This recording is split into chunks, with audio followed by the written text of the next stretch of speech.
Assalamualaikum warahmatullahi wabarakatuh. Mohon izin dosen. Izin memperkenalkan kami dari kelompok 4. Taruna Nindya Muhammad Novalistanto, nomor taruna 1902220. Yang kedua, Taruna Nindya Muhammad Casbi Fauzan, nomor taruna 1902226. Yang ketiga, Taruni Nindya Nimade Intan Febriani, nomor taruna 1902271. Yang keempat, Taruna Nindya Muhnur Fuad, nomor taruna 1902256. Agresivitas massa. Di sini saya akan menjelaskan tentang perilaku agresivitas.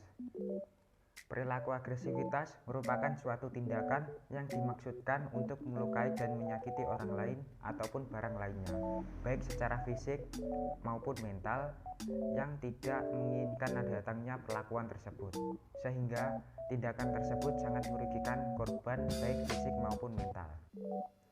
Selanjutnya ada 4 faktor yang mencerminkan perilaku agresivitas. Yang pertama, adanya perilaku. Di sini dimaksudkan yaitu adanya perilaku agresivitas.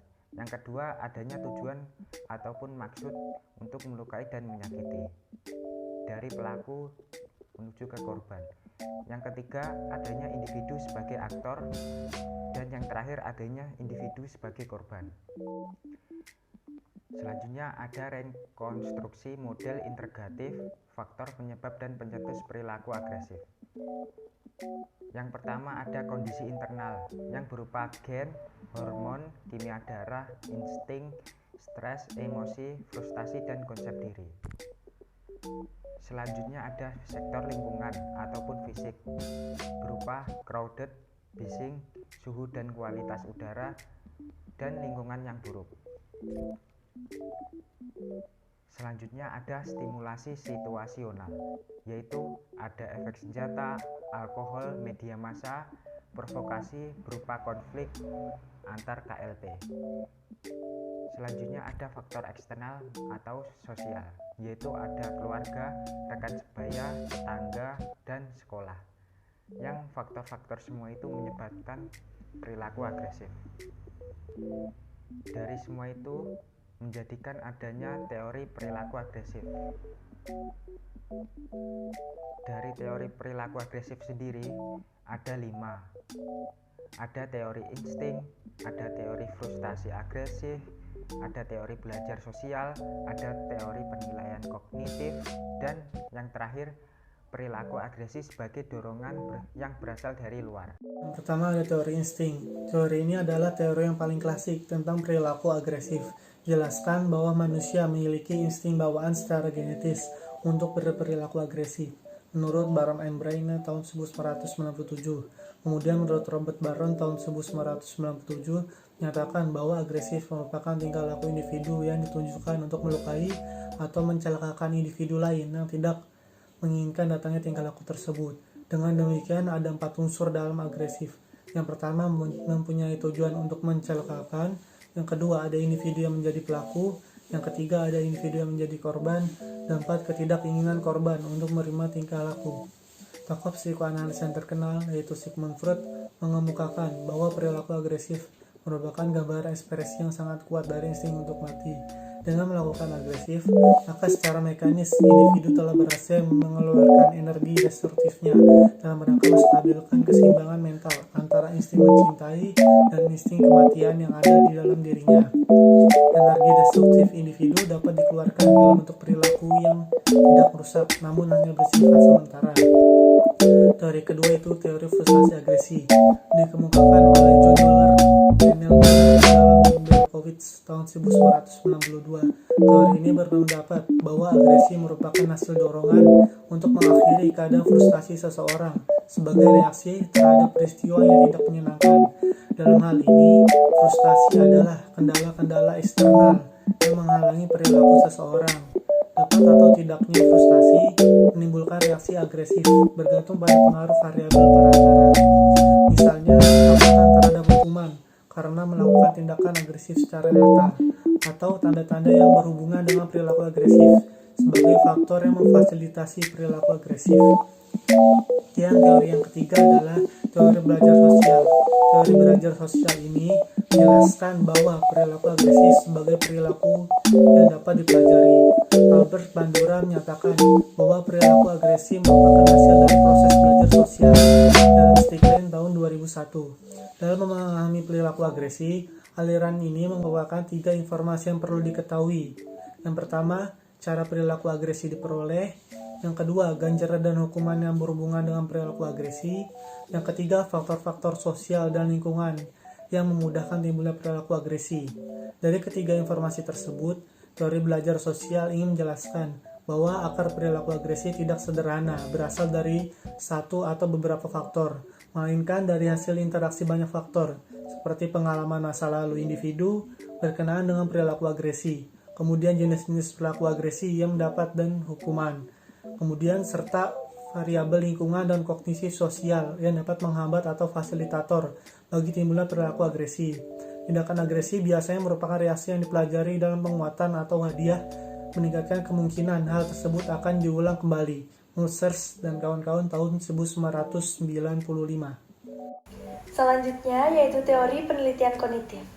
Teori ini menjelaskan bahwa reaksi individu terhadap stimulus agresi sangat bergantung pada cara stimulus ini diinterpretasikan oleh individu. Dan yang terakhir yaitu perilaku agresi sebagai dorongan yang berasal dari luar. Pandangan tentang perilaku agresi tidak berhubungan dengan insting, namun ditentukan oleh kejadian-kejadian eksternal, di mana kondisi tersebut akan menimbulkan dorongan yang kuat pada seseorang untuk memicu kemunculan perilaku agresi. Zillman sebagai pelopor model transfer eksitasi mengatakan, agresi dapat dipicu oleh rangsangan psikologis yang berasal dari sumber-sumber netral atau sumber-sumber yang sama sekali tidak berhubungan dengan atribusi rangsangan agresi itu. Pokok bahasan selanjutnya yaitu kekerasan kolektif, di mana kekerasan yang dilakukan oleh sekumpulan orang yang dilakukan secara bersama-sama. Kekerasan kolektif ini berkaitan dengan irasionalitas, emosionalitas, peniruan individu yang lepas dari pembatasan sosial suatu organisasi sosial. Individu-individu yang berada dalam suatu kelompok atau crowd dianggap saling meniru, sehingga saling memperkuat dan memperbesar emosionalitas dan irasionalitas sesamanya. Adapun contoh dari kekerasan kolektif ini yaitu kekerasan yang dilakukan oleh para pendemo secara anarki. Baik, selanjutnya saya akan lanjutkan paparan mengenai massa agresif. Massa agresif yaitu kerumunan massa atau MOB yang didominasi oleh emosi kemarahan dan agresivitas. Hal ini muncul karena adanya rasa ketidakpuasan, ketidakadilan, frustasi, adanya perasaan dicederai oleh institusi yang lebih mapan atau lebih tinggi. Bila MOB ini adalah dalam skala besar, maka bentuknya menjadi kerusuhan massa. Mereka melakukan pengrusakan fasilitas umum dan apapun yang dipandang menjadi sasaran kemarahannya. Tahapan kerusuhan massa. Menurut N.J. Smeltzer, kekerasan massa terjadi melalui 5 tahapan sebagai berikut. Yang pertama, situasi sosial yang memungkinkan timbulnya kerusuhan akibat struktur sosial tertentu, seperti tidak adanya sistem tanggung jawab yang jelas dalam masyarakat. Yang kedua, kejengkelan atau tekanan sosial, yaitu kondisi karena sejumlah besar anggota masyarakat merasa bahwa banyak nilai dan norma yang sudah dilanggar. Ketiga, berkembangnya prasangka kebencian yang meluas terhadap suatu sasaran tertentu, contohnya pemerintah, kelompok ras, atau kelompok agama tertentu. Keempat, mobilisasi massa untuk bereaksi, yaitu adanya tindakan nyata dari massa dan mengorganisasikan diri mereka untuk bertindak. Dan yang terakhir, yang kelima, yaitu kontrol sosial, merupakan kemampuan aparat keamanan dan petugas untuk mengendalikan dan menghambat kerusuhan. Tahapan-tahapan terjadinya kerusuhan massa menurut kondisi. Yang pertama yaitu kondisi tenang. Massa yang terbentuk karena adanya objek tertentu yang menjadi fokus di mana terjadinya secara kontinu. Pada kondisi ini belum ada tanda-tanda atau gejala yang mengarah terjadinya kerusuhan. Yang kedua, kondisi berkerumun. Kondisi massa yang tenang akan berubah apabila tiba-tiba ada kejadian atau keadaan yang menarik perhatian. misalnya kecelakaan lalu lintas, pertunjukan musik rock, dan seterusnya. Yang ketiga merupakan kondisi aktif atau agresif, di mana massa yang sedang berkerumun itu bisa berubah menjadi massa yang aktif atau agresif apabila muncul pemimpin yang mengarahkan mereka atau provokator yang mempengaruhi mereka. Sering juga terjadi massa bertindak agresif karena memiliki kekecewaan yang mendalam. Dan yang terakhir yaitu kondisi huru-hara atau amuk massa, di mana massa yang sudah ada kecenderungan untuk bersifat agresif apabila tidak segera mendapatkan penanganan dan tindakan yang tegas dapat berubah menjadi huru-hara atau amuk massa. Biasanya massa seperti ini memiliki emosionalitas yang tinggi yang dipicu oleh jatuhnya korban. Mungkin karena kesalahan penanganan petugas sehingga massa menjadi sulit untuk dikendalikan. Sekian presentasi dari kami kelompok keempat. Apabila ada yang kurang mohon dimaafkan. Assalamualaikum warahmatullahi wabarakatuh.